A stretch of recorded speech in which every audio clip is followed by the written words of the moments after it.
সুবহানাল্লাহ সুবহানাল্লাহ।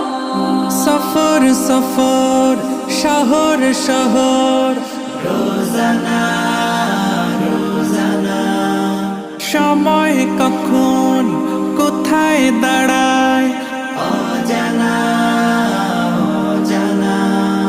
জীবনের প্রতি পাঠে একা একা চলি পথে আর চলে